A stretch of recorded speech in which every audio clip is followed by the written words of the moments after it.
পরিশ্রম করে যদি সফলতা পাওয়া যেত, বনের রাজা হতো কে? গাধা। গাধার থেকে বড় পরিশ্রম আর কেউ করে? বনে করে না। সারাদিন মাল বহাচ্ছে কাঁধে করে, সারাদিন মাল বহন করছে না গাধা।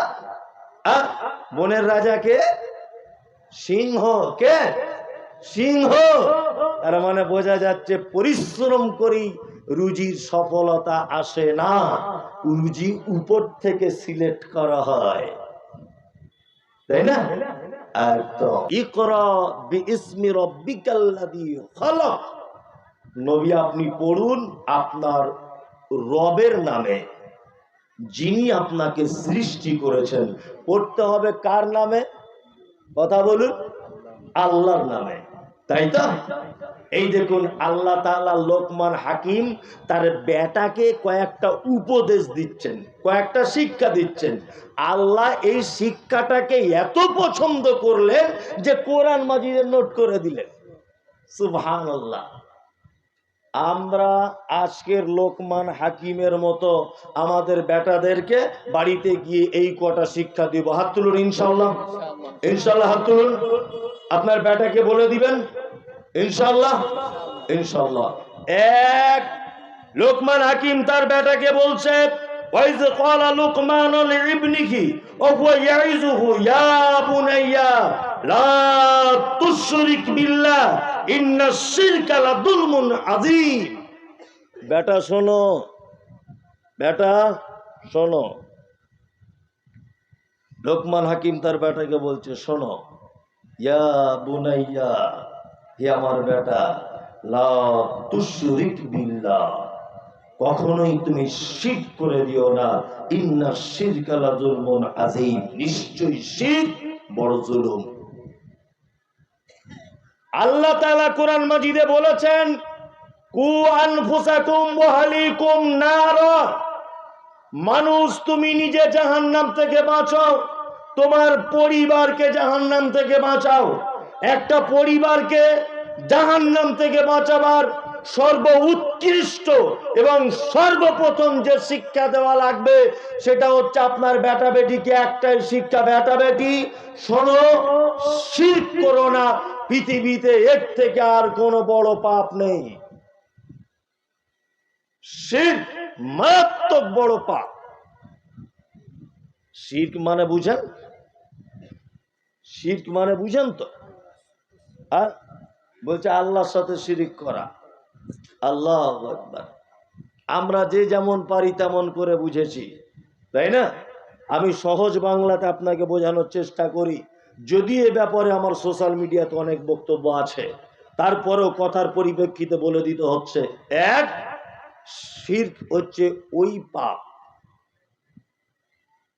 শিরক হচ্ছে ওই জিনিস, আল্লাহর যে ক্ষমতা আছে এই ক্ষমতা পৃথিবীর অন্য কারো আছে, এটা মনে করা শিরক।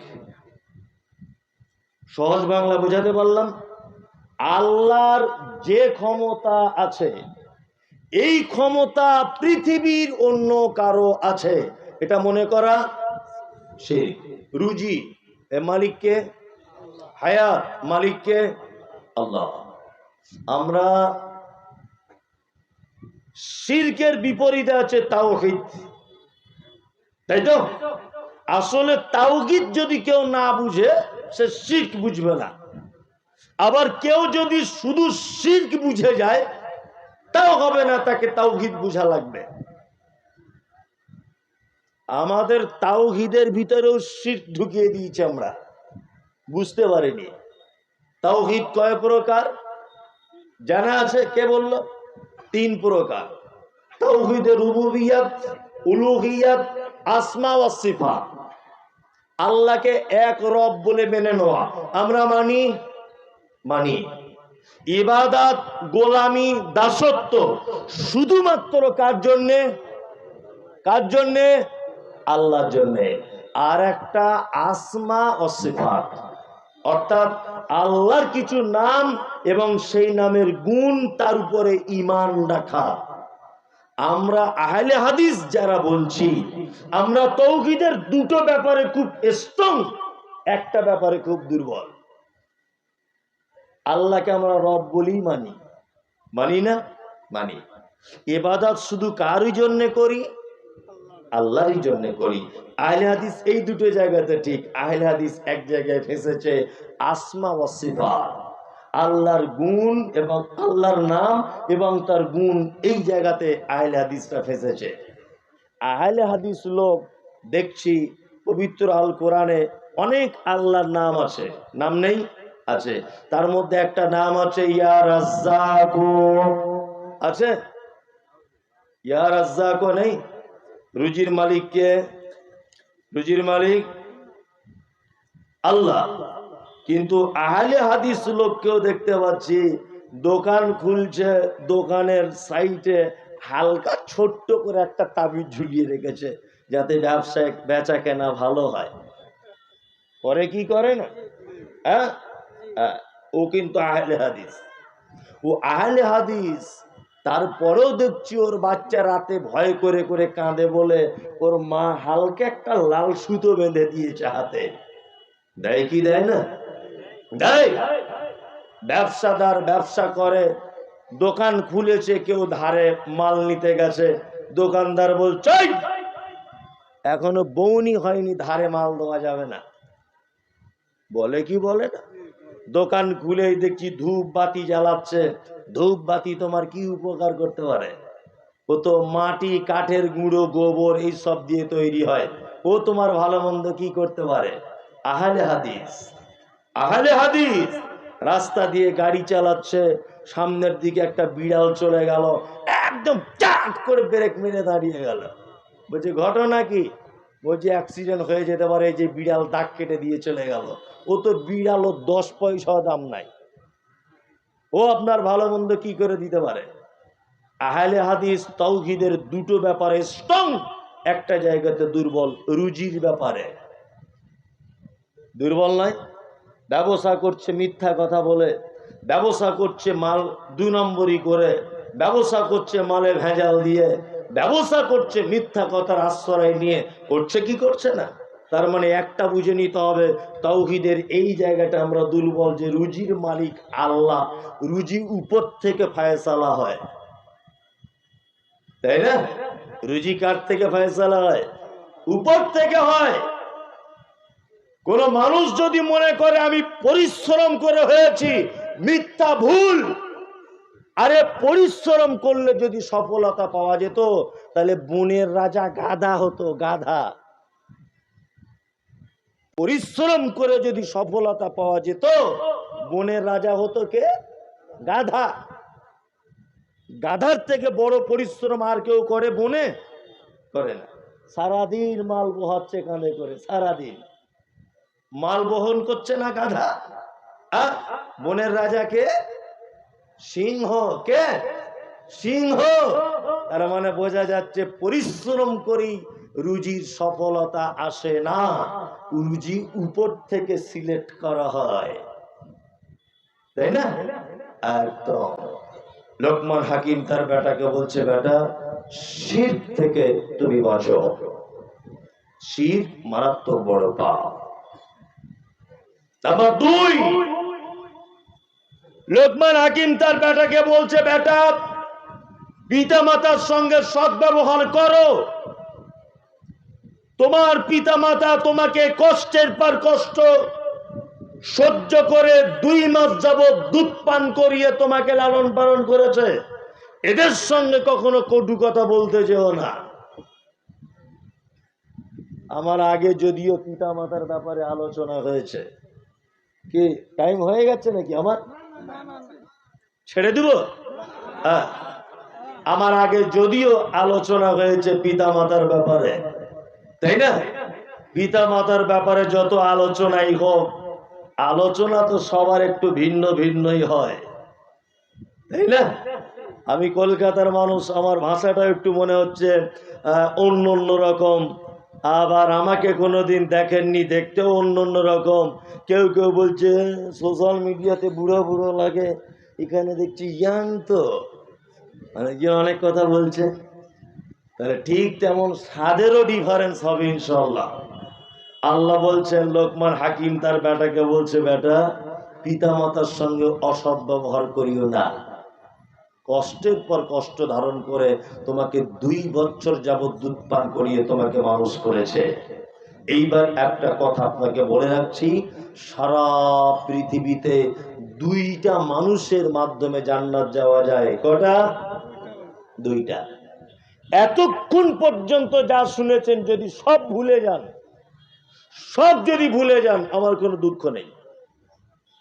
এখন যে কথাটা বলবো এটা যদি আপনি ভুলে যান, তাহলে আমি নিজে ব্যর্থতা, আমি নিজের কাছে ব্যর্থতা, যে আমি বোঝাতে পারিনি। যে যেমন ভাবে আছেন শুধু নিঃশ্বাসটা নেন, মরা মানুষের মতো করে বসুন। আপনাকে আমি পিতামাতার ব্যাপারে 2-4টে কথা বলতে চাইছি। আচ্ছা, বর্তমান বাজারে আচ্ছা বলুন তো, পিতা মাতারা সন্তানদের কাছে শ্রদ্ধা ভালোবাসা এটা পাচ্ছে কি পাচ্ছে না? পাচ্ছে না। এবার আপনাকে বলছি, আচ্ছা বলুন তো, এর জন্য দায়ী কে? সন্তানেরা না পিতা মাতার পক্ষ? কোনটা? এই জায়গাটা কিন্তু গোলমাল। যদি বলছেন আপনি কোন জায়গাতে এলেন, আমি ঠিক জায়গাতে এসেছি।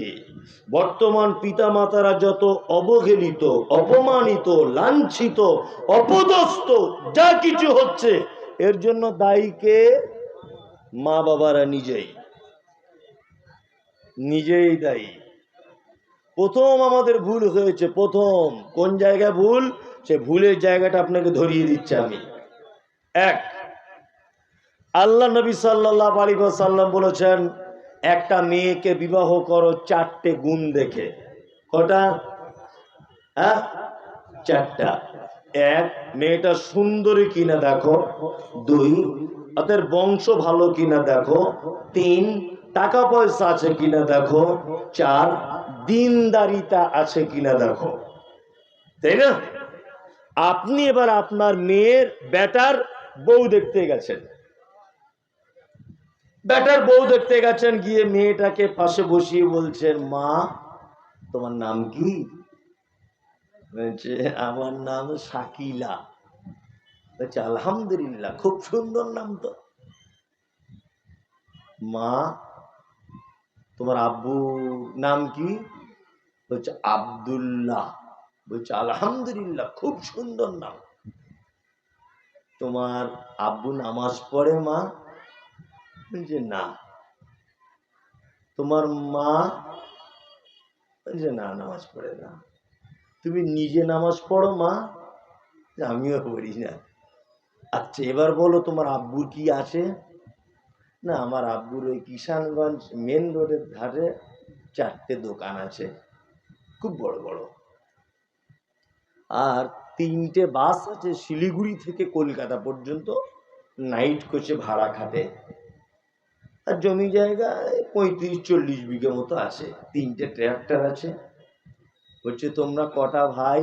বলছে, আমার ভাই নেই, আমি বাপের একটাই বেটি। তখন ওই বুড়ো লোকটা মনে মনে ভাবছে, উরি বাবা, সাংঘাতিক ব্যাপার, তার মানে এই বুড়ো মরলেই সব জমি আমার বেটার। বোঝার চেষ্টা করি, সব জমি আমার বেটার। লাস্টে বলছে, মা তুমি পড়াশুনো কতটা করেছ? বলছে, আমি উচ্চ মাধ্যমিক পাস করে বসে আছি। বলছে, মা এখন কিছু করো না? এখন কিছু করি না, ওই বড় মোবাইলে মাঝে সাঝে টিকটকের ভিডিও করি। বাহ, তুমি আবার টিকটকও করো? হ্যাঁ। চাচা বাড়িতে গিয়ে বলছে, ওগো আব্দুল সাইফুলের মা, শোনো শোনো শোনো শোনো, সাংঘাতিক মেয়ে পেয়ে গেছি, একদম মেন রোডের ধারে 4টে দোকান আর 3টে বাস, কোটি কোটি কোটি কোটি টাকার ব্যাপার। আবার শুধু তাই না, মেয়ের বাপের আছে যেমন, মেয়ে আবার টিকটকের নায়িকা। তখন স্বামী স্ত্রী যুক্তি করে বলছে, এ কাজ একদম দেরি করা যাবে না, কালকে হলে কালকে, পরশুদিন হলে পরশুদিন, নিয়ে বিয়ের ডেট ঠিক করে বৌমা বাড়ি নিয়ে চলে এসেছে। বলুন, নবীজি বলেছেন বংশ ভালো কি দেখো, ওটা বাদ চলে গেল। নবী বলেছেন তার ভিতরে দিনদারিতা আছে কি দেখো, ওটা বাদ চলে গেল। সবটাই বাদ চলে গেল, ও এখন টাকার পিছনে পড়েছে। অথচ নবীজি বলেছেন তিনটে যদি না থাকে, রূপ না থাকে, বংশ খারাপ হয়, অর্থ না থাকে, তাতেও অসুবিধা নাই, তবে সে যদি দিনদারিনী মহিলা হয়, তোমার বেটার জন্য তুমি নিজে বিবাহের জন্য তাকে প্রস্তাব দাও, সমাজে বিশৃঙ্খলা হবে না, ফাসাদ সৃষ্টি হবে না। এই চাদরওয়ালা ভাই, আপনি একটু বসুন, একটুখানি বসে যান দয়া করে। আমি বলছি, আমি শেষের পর্যায়ে চলে এসেছি। হ্যাঁ, বসুন। তাহলে আমরা সব বাদ দিয়ে দিয়েছি, বৌমা চয়েস করেছি টাকাওয়ালা দেখে। তাহলে টিকটকের নায়িকা যদি বাড়ি বৌমা করে আনেন, তাহলে সামনে কি প্লেটে করে ডিম সিদ্ধ দিবে, না সকাল হলে ঝাঁটা দেখাবে? ঝাঁটা দেখাবি, কিছু করার নাই। আগে বৌমা নির্বাচন করুন, তাই না? জি, আব্বা মায়ের দোষ আমি বুঝে নিলাম। তারপরেও যুবক, তোমার কাছে এটা আমার বিনীত অনুরোধ, তুমি তোমার আব্বা মায়ের সঙ্গে অসৎ ব্যবহার করতে পারবে না।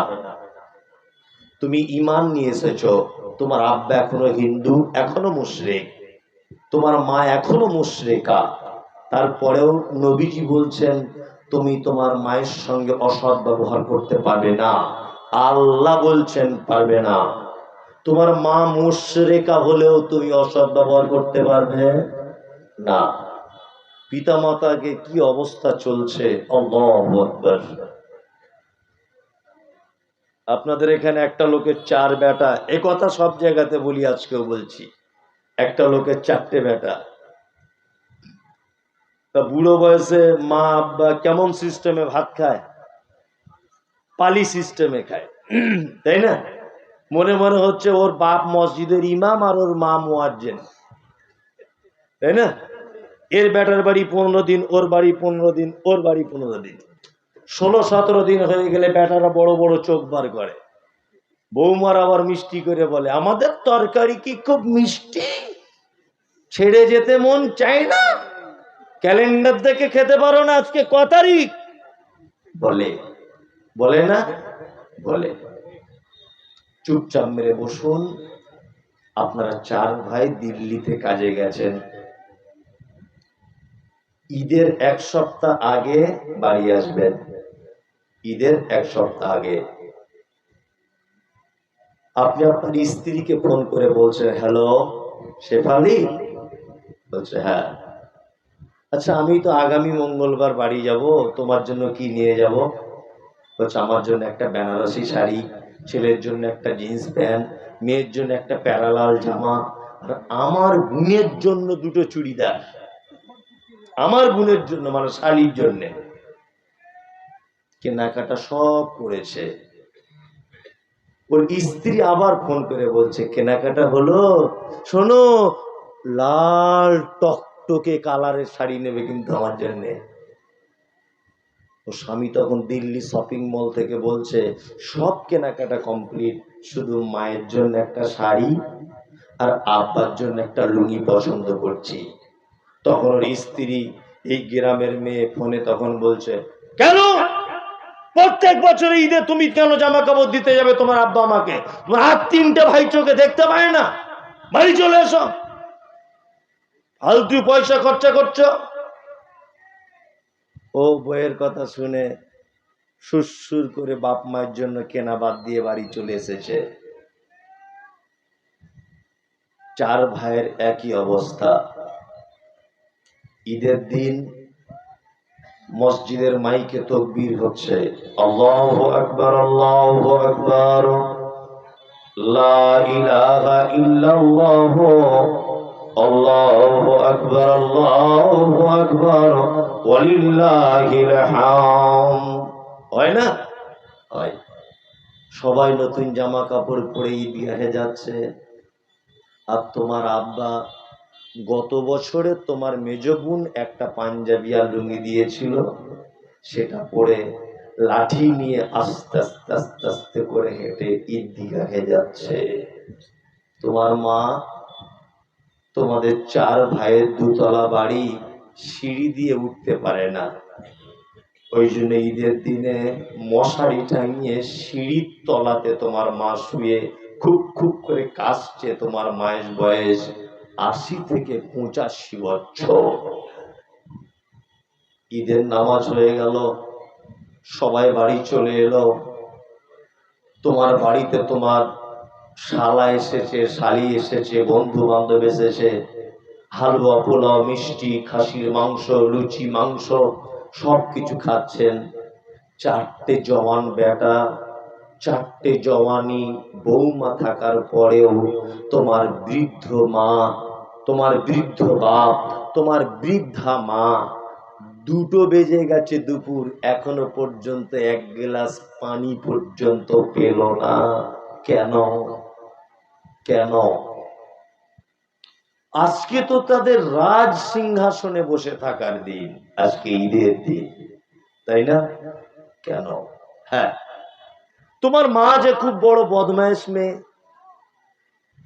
তোমার আব্বা যে খুব বড় বদমাইশ লোক, এই জন্য তোমার আব্বা মা ভুল করেছে, সেই ভুলের মাসুল দিচ্ছে তোমার মা আজকে ঈদের দিনে, তোমার আব্বা ঈদের দিনে। তোমার মায়ের ভুল কি ছিল? তোমার মায়ের জীবনের প্রথম ভুল, তোমার মা এই গ্রামের একজন পর্দাশীল মহিলা, জীবনে কোনোদিন কোন পরপুরুষের মুখের দিকে ওড়না খুলে দেখেনি। তোমার মায়ের মাথার চুল হাঁটু পর্যন্ত দোলা, কালো, কুচকুচ কুচকুচ কুচকুচ করে। পাড়ার মেয়েরা তোমার মায়ের চুল শখ করে দেখতে আসতো। তোমার মা আলেম ওলামাদেরকে দেখলে মুখে ঘোমটা দিয়ে বাড়ির ভিতরে চলে যেত। তোমার মায়ের ঈদের দিন এই অবস্থা, তার প্রথম নম্বর ভুল হচ্ছে এই যে মা পরপুরুষের জীবনে মুখ দেখেনি, সেই মা তোমার মতো বদমাশ ছেলেকে জন্ম দিতে গিয়ে কিষানগঞ্জের হাসপাতালে পরপুরুষের সামনে উলঙ্গ হয়ে তার লজ্জাস্থান দেখিয়ে পৃথিবীর আলো তোমাকে দেখিয়েছিল। এটা তোমার মায়ের জীবনের প্রথম নম্বর অপরাধ। যে মা কোনোদিন মুখ দেখায়নি, সে মা শাড়ি ব্লাউজ করে পরপুরুষ ডাক্তারের সামনে তার যৌনর একটা অঙ্গ ডাক্তার বাবুকে দেখিয়েছিল। এটা তোমার মায়ের জীবনের প্রথম অপরাধ। তোমার মায়ের দ্বিতীয় নম্বর অপরাধ, তোমার মায়ের মাথার চুল কালো কুচকুচে, কিন্তু তোমার মতো বদমাশ ছেলেকে জন্ম দিতে গিয়ে হসপিটালের বেডে তোমার মায়ের কালো কুচকুচে চুল লাল জগতে জমাট বেঁধে গিয়েছিল। এটা তোমার মায়ের দ্বিতীয় বড় অপরাধ। তোমার মায়ের অপরাধ কি? তোমার মা হচ্ছে এলাকার সব থেকে সুন্দরী নারী। তোমার মায়ের বয়স তখন 26 বছর, অপরূপা চরমা সুন্দরী তোমার মা। তোমার মায়ের গায়ের চামড়া হাঁসের ডিমের মতো সাদা চকচক চকচক করে। তোমার মা জীবনে কোনোদিন ভয়ে ইনজেকশন পর্যন্ত দিত না, ডাক্তার বাবুকে দেখে ভয় করত। কিন্তু তোমাকে জন্ম দেওয়ার জন্য হসপিটালে গেল, ডাক্তার বাবু তোমার মাকে দেখে বলছে, মা তোমার পেটের ভিতরের বাচ্চাটা সোজাসুজি থাকার কথা, আড়াআড়ি করে লেগে গেছে, এখন কাটা ছাড়া কোনো উপায় নেই। তখন তোমার মা সেদিন কাঁদো কাঁদে কণ্ঠে বলেছিল, ডাক্তার বাবু জীবনে কোনোদিন ইনজেকশনের সূচ আমার দেহে ঢোকেনি, তবে আপনি যদি পারেন আমার বাচ্চাকে বাঁচান, ধারালো ছুরি দিয়ে প্রয়োজনে আমার পেট কেটে দেন। সেই যে তোমার মা তোমাকে পৃথিবীতে আনার জন্য পেট কেটে দিয়েছিল, আর ডাক্তার বাবুরা সেই যে মোটা সূচ দিয়ে সেলাই করে দিয়েছিল, আজও পর্যন্ত 85 বছর বয়সে মশারির ভিতরে শুয়ে তার বেদনা অনুভব করে। এটা তোমার মায়ের দ্বিতীয় বড় অপরাধ। তোমার মায়ের 4 নম্বরে বড় অপরাধ, চিকিৎসা বিজ্ঞানীরা বলেছে প্রত্যেক দিন একটা মা তার বাচ্চাকে 8 বার করে দুধ পান করায়। একবারে 250 গ্রাম দুধ পান করাতে হয়। কোরআনের ভাষাতে 2 বছর দুধ পান করাতে হয়। প্রত্যেক দিন যদি সে 250 গ্রাম করে দুধ 8 বারে যদি পান করে, কত দুধ পান করে না? তোমার মা প্রায় 50 টাকা যদি দুধের কেজি হয়, 90,000 টাকা তোমার শুধু দুধ পান করিয়েছে। এটা তোমার মায়ের 4 নম্বরের অপরাধ। তোমার মায়ের অপরাধ কি আরো রয়েছে? তোমার মা নানির বাড়ি ছিল মালদা, তোমার মা এখানে করে বাসে তোমাকে নিয়ে তোমার নানির বাড়ি যাচ্ছে। তোমার বয়স তখন 1.5 বছর ছিল। তোমার মা বাসে উঠেছে, আর তুমি বাসে উঠেই তোমার মাকে বলছো, মা একটু দুধ দে না, একটু দুধ দে না, মা দুধ খাবো, দে না। বাচ্চা ছেলে তোতলা তোতলা করে বলছে। মা তখন বলছে, বাবু বাসের ভিতরে কত যুবক আমার দিকে তাকিয়ে আছে, কি করে বুকের ব্লাউজটা খুলে দুধের বোঁটাটা তোর মুখে লাগাবে এটা বল না। এটা অসম্ভব ব্যাপার। তুমি যখন বারবার বায়না করছিলে, তুমি যখন বারবার ডিস্টার্ব করছিলে, তোমার মা তখন ব্লাউজের বোতামটা খুলে দুধের মোটাটা তোমার মুখে ধরিয়ে দিয়ে সেদিন বলেছিল, আব্বু দুধ খেয়ে নাও। একদিকে তোমাকে ধরে রেখেছে বাসের ভিড়ে, আর একদিকে ওড়না ঠিক করছে, মাথার কাপড় পড়ে যাচ্ছে বাসের ভিড়ে, সেটা ঠিক করছে। তোমার মেয়ে তো, তোমার মা তো পাড়া গ্রামের মেয়ে। বাসের অসভ্য যুবক ছেলেরা তোমার মায়ের দিকে ফ্যাল ফ্যাল ফ্যাল ফ্যাল করে দেখছে। তোমার মা যদি সেদিন একবার যদি বলে দিত, বেটা তোকে দুধ দেব না, আমার খুব লজ্জা লাগছে, তাহলে তোমার কচি কণ্ঠনালী আটকে তুমি বাসের ভিতরেই সেদিন মৃত্যুবরণ করতে। এটা তোমার মায়ের অবদান, অথচ তোমার মায়ের অন্যায়। ওই জন্য আজকে ঈদের দিন এই অবস্থা। কোথায় দান করে জান্নাতে যেতে চাইছেন? কোথায় তাহাজ্জুদ পড়ে জান্নাত যেতে চাইছেন? সারা পৃথিবীতে আমরা যত টাকা ক্রয় করি, যত টাকা ব্যয় করি, আল্লাহ সুবহানাহু ওয়া তাআলা পবিত্র কোরআনে কথা বলছেন, ইয়াসালুনাকা মাযা ইউনফিকুন কুল মা আনফাকতুম মিন খাইরিন ফালিল ওয়ালিদাইন ওয়াল আকরাবিন ওয়াল ইয়াতামা ওয়াল মাসাকিন ওয়া বনিস সাবিল ওয়া মা তাফআলু মিন খাইরিন ফাইন্নাল্লাহা বিহি আলিম। নবীকে জিজ্ঞাসা করা হচ্ছে, নবী আপনি বলুন সারা পৃথিবীর মানুষ যত খাদে টাকা ব্যয় করে, উত্তম ব্যয় করার জায়গা কোনটা, উত্তম দান কোনটা, উত্তম খরচা করার দান কোনটা?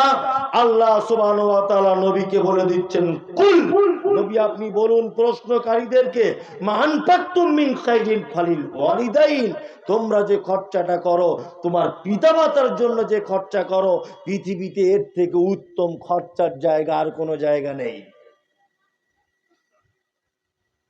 জলসাতে এখন মাদ্রাসায় 1 লাখ টাকা দান করেছেন, নেকি হতে পারে 1 লাখ ধরে নেন।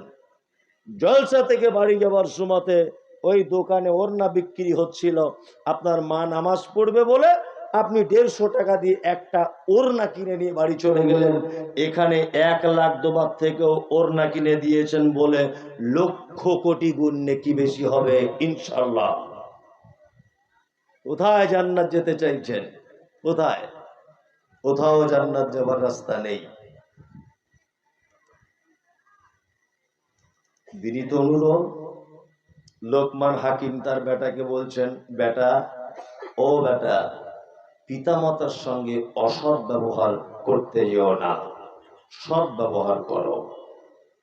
আর 3 নম্বর উপদেশ হচ্ছে, তোমার পিতামাতা যদি তোমাকে শিরকের ব্যাপারে যদি জবরদস্তি করে, না জানার কারণে, তবুও যেন তুমি তাদের সঙ্গে শিরকে যুক্ত হয়ে যেও না। শিরক বড় পাপ। কত যে সমাজে শিরক চলছে আপনাকে আর কি বলবো। দুটো একটা কথা বলে দিই, মোবাইলে ভিডিওটা আছে আমার, এখনো ডিলিট করিনি। কলকাতাতে একটা দরগা আছে, তার নাম হচ্ছে আজানগাছি। কে? আজানগাছি নাম শুনেছেন? হয়তো শুনে থাকতে পারেন। আজানগাছি দরগা। আল্লাহ নবী সাল্লাল্লাহু আলাইহি ওয়াসাল্লাম, ওই যে ভিডিওটা একটু শোনায় আপনাকে, তাহলে মনে হয় ভালো লাগবে, না থাক পরে শুনে নিবেন। আজানগাছি একটা পীর সাহেব বক্তব্য রাখছে, কালকে শুনলাম। কি বক্তব্য বলছে? আল্লাহ নবী সাল্লাল্লাহু আলাইহি ওয়াসাল্লাম ওই যে খন্দকের যুদ্ধতে ক্ষুধায় তাড়নায় থাকতে না পেরে পেটে যে পাথর বেঁধেছিলেন, এই পাথর কোন সাহাবী সংরক্ষণ করতে পারেননি। ওই পাথরটা আজ পর্যন্ত কেউ রেখে দিতে পারেনি। আমাদের এইখানকার পীর সাহেব অর্থাৎ আজানগাছি বলে যে পীর, এই পীর সাহেব ওই দুটো পাথর আজও পর্যন্ত সংরক্ষণ করে দিয়েছে। এই দেখুন সেই পাথর, এই পাথরে কিছু লবঙ্গ চারিদিকে দিয়ে রেখেছে, সেন্ট বার হচ্ছে। বলছি এই পাথরে যদি কেউ চুমা খায় তাহলে চৈত্র মাসে বৈশাখ মাসে যেমন গাছের পাতা ঝরে ঝরে পড়ে তেমন করে তার পাপগুলো ঝরে ঝরে ঝরে ঝরে পড়বে। মনে মনে ভাবছি, ওরে বাটপার, চিটিংবাজ, চিটিংবাজ, ১৫০০ বছর আগে পাথর তুই পেলি কোথায় বল?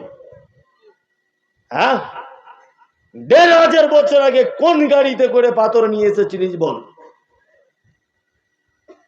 আর মানুষ ওই পাথরে গিয়ে সেজদা করছে। শিরক, কত যে ভণ্ডামি আছে! আল্লাহু আকবার। আল্লাহ লোকমান হাকিম তার বেটাকে দ্বিতীয়বার আবার রিপিট করছেন, এই তোমার পিতা মাতা যদি জোর করে তোমাকে শিরকের ব্যাপারে, তবুও যেন আপোষ করবে না। শিরক বড় পাপ, শিরক খুব বড় পাপ। যাই হোক, একজন একটা কি জানতে চেয়েছেন, আমি 1 মিনিট বলে দিয়ে তবে আমি আবার আসছি। মাদ্রাসার উন্নতি কল্প জলসা, বর্তমান সময়ে ফিলিস্তিনিদের মুসলমানদের উপরে হামলা হচ্ছে, এই ব্যাপারে কিছু বলুন। এখন এই ব্যাপারে আর কি বলবো, এটা আপনারা খুব ভালো করে জানেন যে ইহুদিরা হচ্ছে মুসলিমদের অর্থাৎ কোরআনওয়ালাদের চরম চরম শত্রু। ইহুদি আর খ্রিস্টান ঈমানওয়ালাদের কি চরম চরম শত্রু। আজকে ফিলিস্তিনিদের উপরে যে অত্যাচার, আল্লাহু আকবার। একটা বাচ্চা মেয়েকে জিজ্ঞাসা করা হচ্ছে, মা তুমি নামাজ পড়ো? বলছে পড়ি, তবে প্রতিদিন 6 ওয়াক্ত পড়ি। 6 ওয়াক্ত, ফজরে পড়ি, জোহরে পড়ি, আসরে পড়ি, মাগরিবে পড়ি, এশাতে পড়ি, আর প্রতিদিন রাত দিনের জানাজা চলতেই আছে, ওটাও একটা ওয়াক্ত। আল্লাহু আকবার। অসংখ্য মানুষকে মেরে দেওয়া হচ্ছে, অসংখ্য মানুষকে। এটা আপনারা জানেন যে গাজা শহরটাকে টোটালি ঘিরে নিয়েছে ইহুদিরা, টোটালি ঘিরে ফেলে দিয়েছে। আর সব থেকে বড় কষ্ট হচ্ছে এটা, সব থেকে বড় কষ্ট হচ্ছে এটা, সেটা হচ্ছে এই সারা ভারতবর্ষের ইতিহাসে 1947 সাল থেকে 2023 সাল পর্যন্ত সারা ভারতবর্ষে যত গণ্যমান্য বরেণ্য ব্যক্তিরা এসেছে এবং যারা চলে গেছে, প্রতিটা মানুষ মানবিক দৃষ্টিতে ফিলিস্তিনিদেরকে সহযোগিতা করেছে। কিন্তু বর্তমান ভারতবর্ষের মাসনাদে যিনি বসে আছেন, এই মাত্র একটা লোক সারা ভারতবর্ষের ইতিহাসকে কলঙ্কিত করছে যে তিনি বর্তমানে ইহুদিদের পক্ষে আর ফিলিস্তিনিদের বিপক্ষে হয়েছেন। একটাই মাত্র লোক। বড় আফসোস লাগছে, মণিপুরে মুসলিম মেয়েদেরকে উলঙ্গ করে রাস্তায় জনসমক্ষে তাদেরকে পুড়িয়ে দেওয়া হয়েছে, সেখানে সোশ্যাল মিডিয়া পৌঁছাতে পারেনি। ওই আপনার কর্ণাটকে মুসলমানদেরকে মারা হয়েছে, ওইখানে মিডিয়াকে পৌঁছাতে দেওয়া হয়নি। লকডাউনে মানুষদেরকে ঘরে ঢুকিয়ে বাবরি মসজিদ ভেঙে দেওয়া হয়েছে, মিডিয়াকে প্রবেশ করতে দেওয়া হয়নি। ওই ত্রিপুরাতে মসজিদ ভেঙে দেওয়া হয়েছে, মিডিয়াকে প্রবেশ করতে দেওয়া হয়নি। আর এত বড় নেমক হারাম ফিলিস্তিনি আর ইহুদিদের সঙ্গে যুদ্ধ চলছে, ও এইখান থেকে রিপোর্টার পাঠিয়েছে, এইখান থেকে সাংবাদিক পাঠাচ্ছে, যাও কতজন মুসলমানকে মারছে ইহুদিরা আর ইহুদি কত মরছে এটা দেখাও। ওখান থেকে স্যাটেলাইটের মাধ্যমে, ওখান থেকে মেশিনের মাধ্যমে জানানো হচ্ছে যে ইহুদিরা বেশি মরছে, মুসলমানরা বেশি মারছে, মানে সম্পূর্ণটা বিপরীত। সারা জীবন কোণঠাসা করে রেখে দিয়েছে। জাতির জনক থেকে শুরু করে প্রত্যেক মানুষের জীবনী হিস্ট্রি যদি আপনি গুগলে সার্চ করেন, মানবিক দৃষ্টিতে সবাই ফিলিস্তিনে সাপোর্ট করেছে। শুধু বর্তমানে আমাদের ভারতবর্ষের মসনদে যিনি বসে আছেন, এই ব্যক্তিরা শুধু সাপোর্ট করতে পারছে না, কারণ জানি না, কারণ জানি না। হে কাবার মালিক, আমি একজন ভারতবর্ষের নাগরিক, হিন্দু দেশের নাগরিক, এইখান থেকে কোন রকমের সহযোগিতা করতে না পারলেও তোমার কাছে আজকে এই জনসমুদ্রকে নিয়ে, হে কাবার মালিক, তোমার কাছে এটা আমার আকুল আবেদন।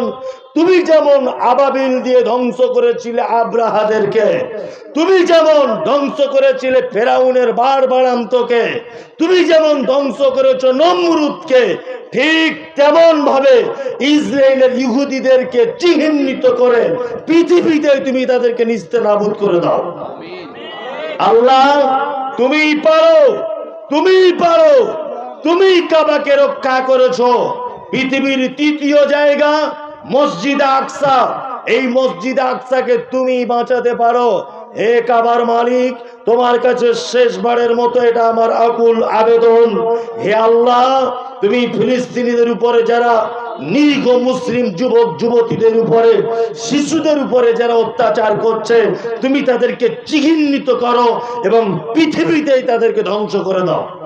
আমিন, আমিন। প্রত্যেক দিনই ভাই এবং বোনেদের কাছে বিনীত অনুরোধ যে আপনারা প্রত্যেক নামাজের পরে পরে কুনুতে নাজেলা পড়ুন। প্রত্যেক মানুষের কাছে বিনীত অনুরোধ, বড় কঠিন অবস্থাতে রয়েছে ফিলিস্তিনের মানুষেরা। আমরা এখান থেকে কিছু করতে না পারলেও অন্তত পক্ষে একটু দোয়া তাদের জন্য পাঠাবো ইনশাআল্লাহ। প্রত্যেক মানুষ দোয়া করবেন। আমার সব থেকে ভালো লাগছে এটা যে আজকে বাংলাদেশের সরকারের কাছে আবেদন জানানো হয়েছে, বাংলাদেশের নাগরিকরা আবেদন জানিয়েছেন শেখ হাসিনাকে যে আমাদের এখান থেকে কিছু সেনা পাঠানো হোক, কিছু সেনা পাঠানো হোক। বড় দুঃখ লাগছে এটা যে ফিলিস্তিনের সাইডে রয়েছে অনেক মুসলিম দেশ, তারা সব চুপ, তারা সব চুপ। জানি না কেন বড় বড় মুসলিম দেশ কেউ ফিলিস্তিনিদের পাশে যাচ্ছে না, শুধু মুখে বলছে সাথে আছি, দেখতে পাচ্ছি কোন রকমের সহযোগিতা করছে না। আমরা সহযোগিতা না করতে পারলেও আমরা এখান থেকে দোয়া করব, আল্লাহ তুমি তাদের ইমানে জজবা পয়দা তৈরি করে দাও এবং তুমি তার মসজিদকে নিজের ঘর নিজে হেফাজত করো। আল্লাহ, যারা মসজিদ ধ্বংস করার ষড়যন্ত্র করছে, নিরীহ মা বোনেদের উপর অত্যাচার চালাচ্ছে, আল্লাহ তুমি তাদেরকে চিহ্নিত করে ধ্বংস করে দাও। কেউ পৃথিবীতে বাঁচতে পারেনি অত্যাচারীরা, এরাও বাঁচতে পারবে না, সময় লাগবে ইনশাআল্লাহ। এটা মাদ্রাসার জলসা। দেখুন, আমি খুব বড় আলেম নয়, আমাকে ফতোয়া জিজ্ঞাসা করবেন না। যারা দান দেওয়ার প্রতিশ্রুতি করে দান দেয় না, তাদের ব্যাপারে কিছু বলুন। তাদের ব্যাপারে এতটুকুই বলবো যে মুনাফেকের আলামতের একটা আলামত প্রতিশ্রুতি দিলে ভঙ্গ করে, এ মুনাফেকের পর্যায়ে। কি বলছি বুঝতে পারছেন না? আর মুনাফেকের স্থান, ইন্নাল মুনাফিকিনা ফি দারকিল আসফালি মিনান নার, জাহান্নামের শেষ পর্যায়ে একদম নিচেতে। এই লোক ওই পর্যায়ে আমি মনে করি। যাই হোক, যারা এই কাজ করছেন আর করবেন না, এটা মাদ্রাসার উন্নতি গল্পে জলসা। খুব বিনীত অনুরোধ, আপনি আপনার পিতা মাতার জন্যে, আপনি আপনার আত্মীয় স্বজনের জন্যে, বিশেষ করে আপনার আব্বা মায়ের জন্যে আপনাকে কিছু সহযোগিতা করার জন্য বিনীত অনুরোধ করছি। বর্তমান এই গ্রামে অনেক মানুষ, অনেক শ্রোতা আমাকে কোন একজন মানুষ বলছিলেন যে গ্রামে আলহামদুলিল্লাহ দানি মানুষ আছে, তবে আমাদের এখানে এরকম ইতিহাস খুব কম যে আমাদের এখানে জমি জায়গা মানুষের আছে কিন্তু কেউ কোনোদিন 1 শতক 1 কাঠা কোনোদিন কাউকে দান করতে দেখলাম না। তা আপনি ব্যাপারটা তুলে ধরবেন। তাই ব্যাপারটা তুলে ধরছি। একজন মানুষ কেউ আছেন যে আপনি আপনার বাপের ভিটেতে বসবাস করেন, মায়ের জমিতে বসবাস করেন, যে আমি আমার আব্বা মায়ের জন্য 1 শতক দিয়েই দিলাম মাদ্রাসায়, দিলে যদি জান্নাত পাওয়া যায় তো আলহামদুলিল্লাহ, কোনো সমস্যা নেই, কোনো সমস্যা নেই। কাশিবাড়ি থেকে শাম মোহাম্মদ, কাশিবাড়ি থেকে আর একজন বক্তা আছে, উঠে যাওয়ার চেষ্টা করিয়েন না। টাকা দিন। মাশাআল্লাহ মাশাআল্লাহ।